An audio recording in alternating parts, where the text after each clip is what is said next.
Hi guys, it's Sherry. I hope that you are having a wonderful day. Y'all, let's do some very economical, useful, and fun crafting. Stay tuned.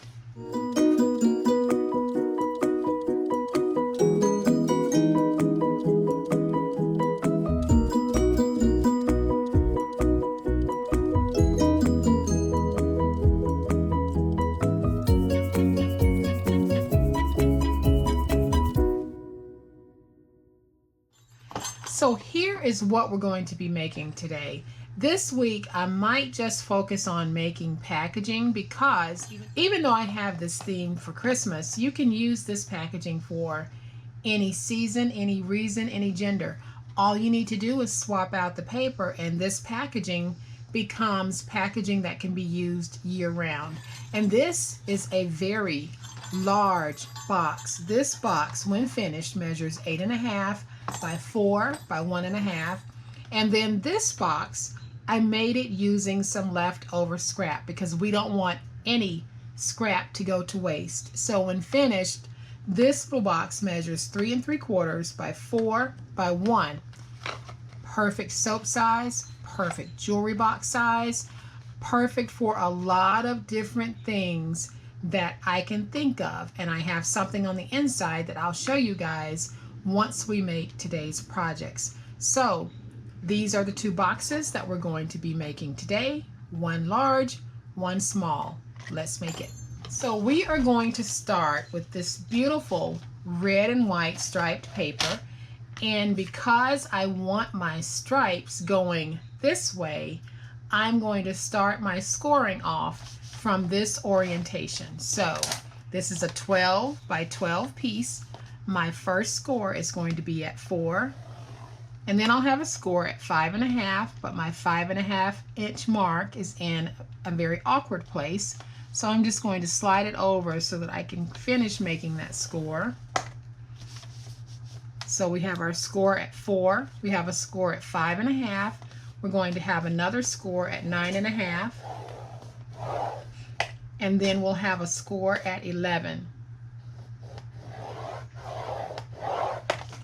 Then we're going to rotate it to the opposite 12-inch side, and we're going to score this at 1.5. And then we'll rotate it to that opposite end, and we're going to score at 1/2 inch and at 2. And now let's fold and burnish all of our scores, and I am going to use my big spatula because it does cover a lot of space all at once. And I got this spatula from Tuesday Morning, bought it a while back, could not find it until I decided to do some craft room cleaning. And as is always the case when you start cleaning, you find things that you didn't remember you had, and this was one of those. Okay guys, so once we have our scores folded and burnished, we're going to have this narrow end here. This will be our glue flap, but we have some pieces that we need to get rid of first. So we have a corner piece there that we need to get rid of, and then we have 2 corner pieces here that we need to get rid of. So I'll use my finger blade to remove these pieces. So I'm going to remove this one, and then I'll remove this one. So that one's gone. And now I'll remove these 2. So I'll go up to that second score mark, drag down, and remove these 2. So this is my glue flap. So when I'm looking at my paper, this is my shorter end, so this is the bottom. This is the taller end because we've got that fold-in flap. So on the bottom, I want to release all of my tabs, and the way that I'm going to do that is I am going to angle in on both sides of the score mark, just like that, and I'll draw it on this one so you can see what I'm doing. So here's my score mark running straight down, and I'm just going to angle on both sides.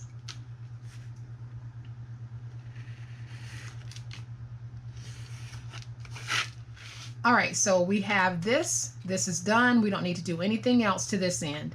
Now we're going to rotate it, and we're going to go up to the second score mark and just free up all of our tabs first. So let's just do that.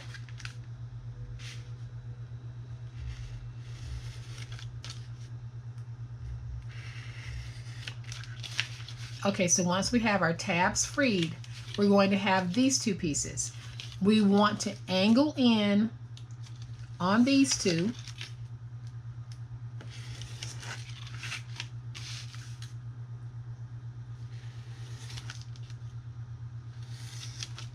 And then once we've got our angles on these two pieces, we are going to reduce them in size.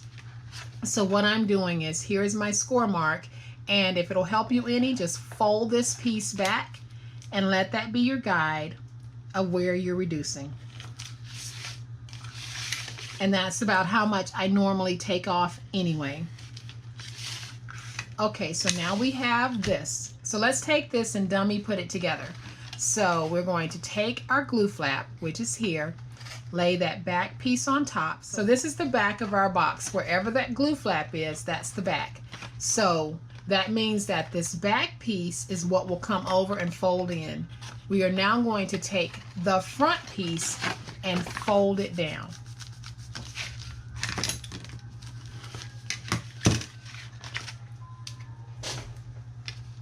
So I am going to take my glue, place glue on this, and then I'll just fold this piece in.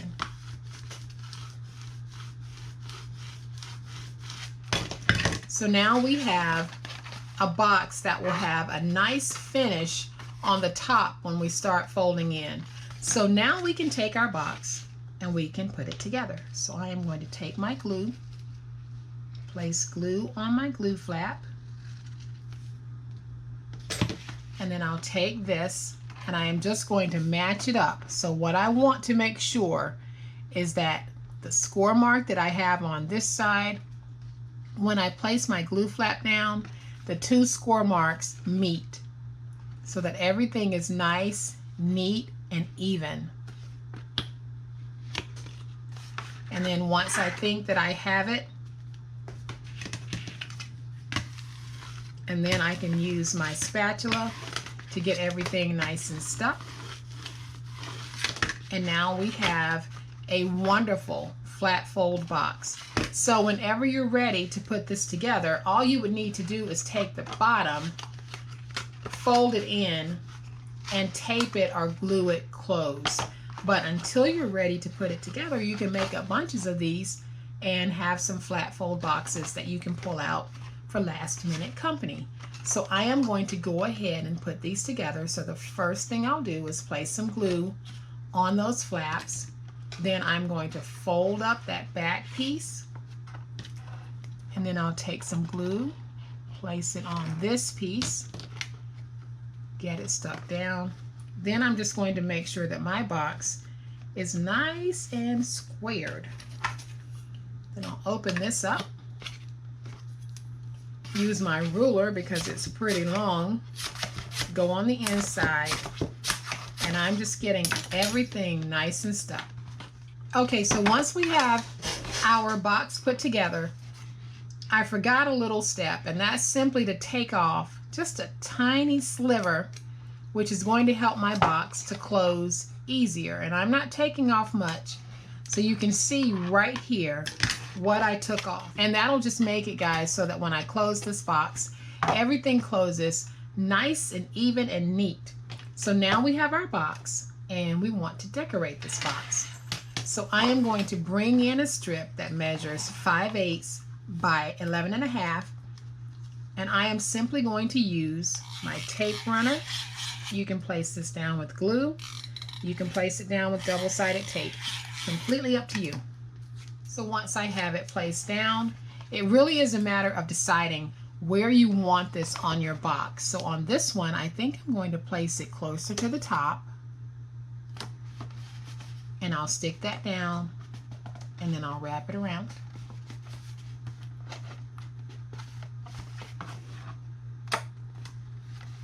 And we'll get that stuck. And then those of you that were with me last year, you'll remember that I bought all of these wonderful ornament packs from AC Moore, and AC Moore has unfortunately gone out of business. But when you're in the store and you see these jumbo packs that have just a whole bunch of different ornaments in them, pick them up because they make great embellishments. And that's exactly how we're going to use these tags. So I think I want to go with the candy cane on there, and I think that looks great. And you can see on the back, to and from, not going to matter, because we're going to cover that up, because this tag now becomes an awesome embellishment.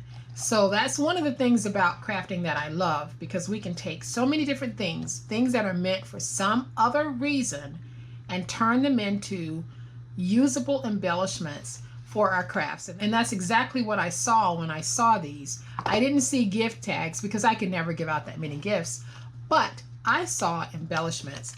And I have been using these since last year on my projects as well as my actual gifts that I was giving away. And I've been using them as embellishments. And don't you think that is stinking cute?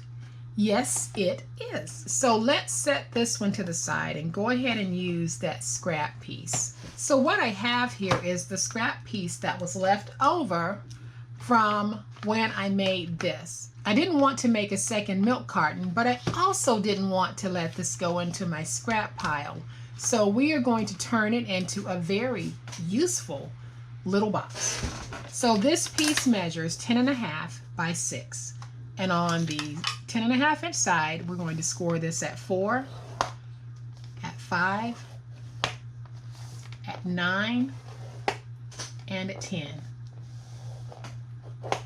Then we're going to turn it to the 6 inch side, and we're going to score this at 3/4 of an inch.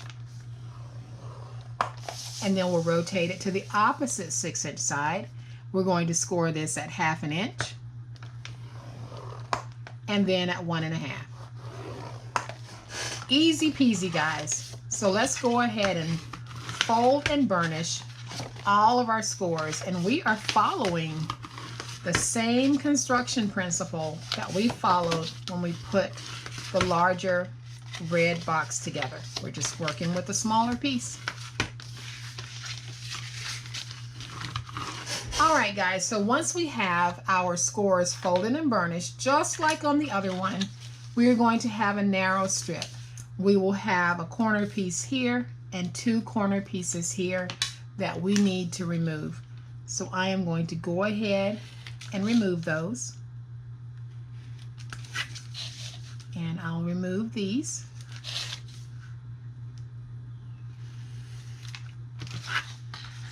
And then this is my top because I've got that fold in flap. So along the bottom, I am going to go ahead and angle cut on both sides of my tab to free it up.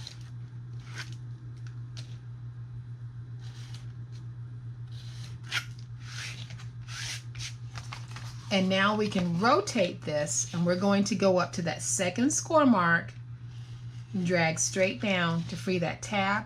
Then we'll slide over to the next score mark, go up to the second score, and drag down to free those tabs.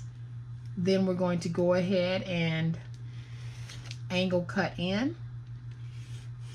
And so now I'm simply going to reduce this in size, just as I'll do this one.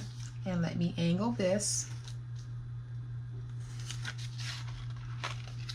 And then I have to decide which is my front and which is my back. So again, we're going to fold this, and here's our glue panel.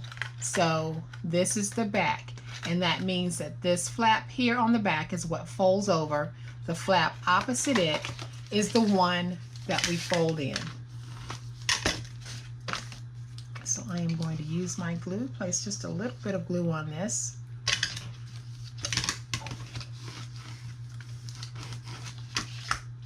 And now we have this. So let's go ahead, take our glue, and put our box together.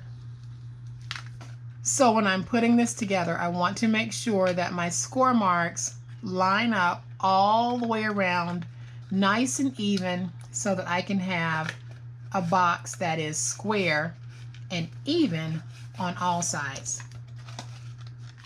So then I can take it, lay that flat fold down, and now we have a flat fold on a scrap box. And all we have to do when we're ready to fill it is take it out. This is the front, that'll go in there. We just need to tuck in those sides. Put a little bit of glue. Bring in that back. Place our glue on the front. Get this cutie closed. And again, we're going to have yet another quick, easy, awesome little box. So I am going to stand this one up, and I'll use my ruler again just to go in and get everything nice and stuck down. So now I'll take my tabs, fold them in, and then I can take my flap and push it in. And you can see another awesome box. Now let's decorate it. And I'm going to use my tape runner and lay down some tape. And then starting from the back, I'll place this down. And I'm starting from the back so that I don't have a joint in the back where I have to overlap this, because I'll be placing that ornament on the front and it'll cover the joint. So I am putting that down just like that. Not going to worry that it's not straight because it's cute. Too big. So now I have this sweet little Santa driving a car, not a sled. And I am going to take my glue, place some glue on that, and get that stuck down. Okay guys, so now that we have this little cutie all done, I wanted to share with you one of the ways that I would use this. And I'm bringing the other one back in because this is the perfect size for loading it up with ephemera or ornaments, because that's what I did here, just stuffing it full of ornaments. And then you can give this as a gift. You can sell these at your craft fair. All types of different things that you can do with these little boxes. But one of the quickest things that you can do with them is fill it with some goodies and drop it in the mail as Happy Mail, or fill it with some goodies and give it to a coworker as Secret Santa. We all know that gift packaging and tags and things like that, these are things that people always need and they always appreciate getting them. So I wanted to share that with you as another way that we can use these boxes. You can certainly put soaps and other little trinkets inside, but you can also turn around and take the very same tags that you used as little ornamental pieces on the front and drop them down inside of the box. And now we have two awesomely cute little boxes. And you'll notice that on this one I added some jingle bells, and on this one I didn't because I forgot. So I am going to show you guys very quickly how we can add those jingle bells. So I have my jingle bells that I got from Hobby Lobby, end of season, 90% off, and all I'm doing is stringing them through some twine. And I believe I got this twine from Target. So I strung one like that, then I'll take the other one, string it, and I just want them to sort of hang. However long you want it is completely up to you, but I'll string them through just like this. And then when I take them to put them down, I am just going to hold them so that they are not even. And then what I did with the other is I took it and I tucked it right under my ornament, so it would be just like that. And I think I'm going to go ahead and just add some glue under there because this will be okay. So I am going to take this, tuck it underneath, let that stick, take my hand, go on the inside, give it a little stick help, And now you can see we do have a fabulous box that we can use for gift giving. This one is, like I said, is a large one. So now we have our jingle bells on both of our large boxes. And then we have the sweetest little ornaments on our smaller boxes, and they are just so cute. So think outside of the box, pun intended. Look at ways that you can make a box and then decorate that box using all types of things that you might already have around you that you might have been using for something else. Pull them into your crafts. Turn them into useful embellishments and fun little pieces that will set your crafts apart from everyone else's. So guys, I hope that you have liked this super cute and festive little project. If you have, please hit the like button. If you are not a subscriber to my channel, I would love to have you join my online crafting family. You guys have a great day, happy crafting, and we'll chat later. Bye.